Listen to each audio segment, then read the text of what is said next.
Understanding Mental Health, Our Community Together by Chris Clark of Gulmanga 2480. Narrated by Lex Marinos.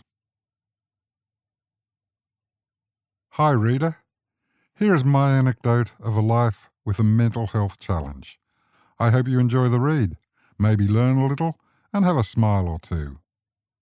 I add that I live in the Northern Rivers, so my writing is certainly poignant to the horrendous events suffered by so many over the past few months. Straight to the nuts and bolts. I want to put a spotlight on bipolar, a branch of mental health that's part of our diverse community who have differences, not disabilities. Mental health affects many around us without our being aware. Bipolar is depression. It's elation, it's solitude, it's crazy, it's literally a roller coaster of emotions.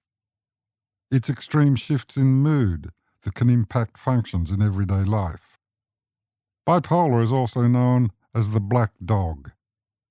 A perhaps appropriate term could be accredited to Winston Churchill. Yes, he was bipolar. Mariah Carey, Carrie Fisher, Ernest Hemingway and countless others have lived with the dog. It's worth a Google check. It'll surprise you. I was medically diagnosed late in 2005, so ongoing management has resulted in my bipolar being pretty much flat, just like the last 100 metres of the roller coaster.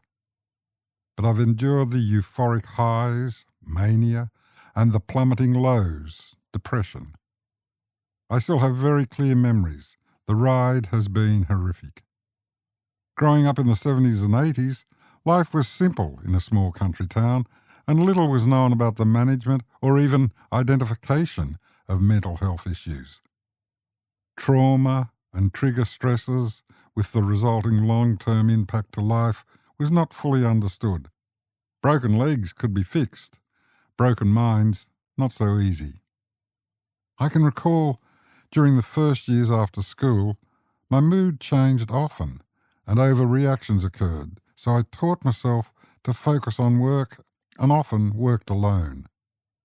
Working hard meant I didn't have time to dwell.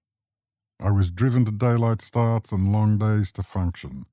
It was exhausting, but my brain stayed positive and not vulnerable to crazy thoughts. Generally, I needed to distance myself from the world to keep control of my emotions. I can still remember the comments on a difficult day. "Suck it up, princess," or "Drink a cup of concrete and toughen up."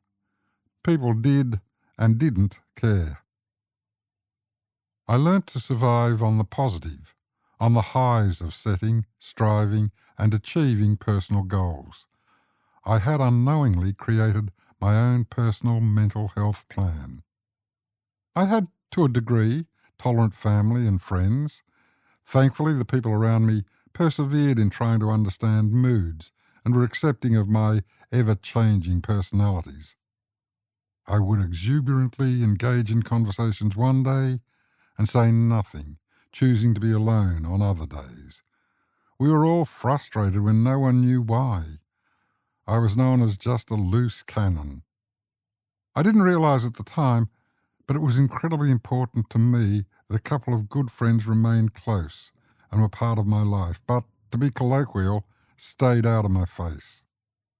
Just knowing they were there in the background was solace, and I knew I could count on them even if I couldn't talk to them.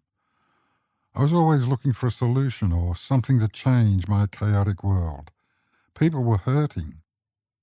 Early in my 30s, I was becoming increasingly volatile with extreme emotions. Physical relationships were occurring, but emotional connections were not.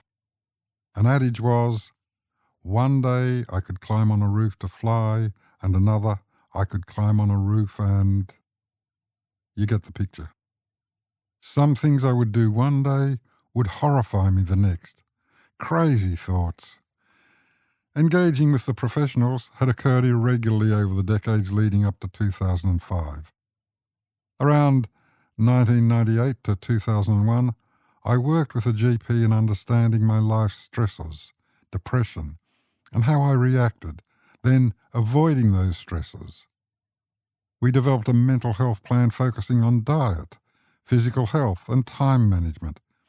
This planning gave me control and a pathway, both I wanted and needed.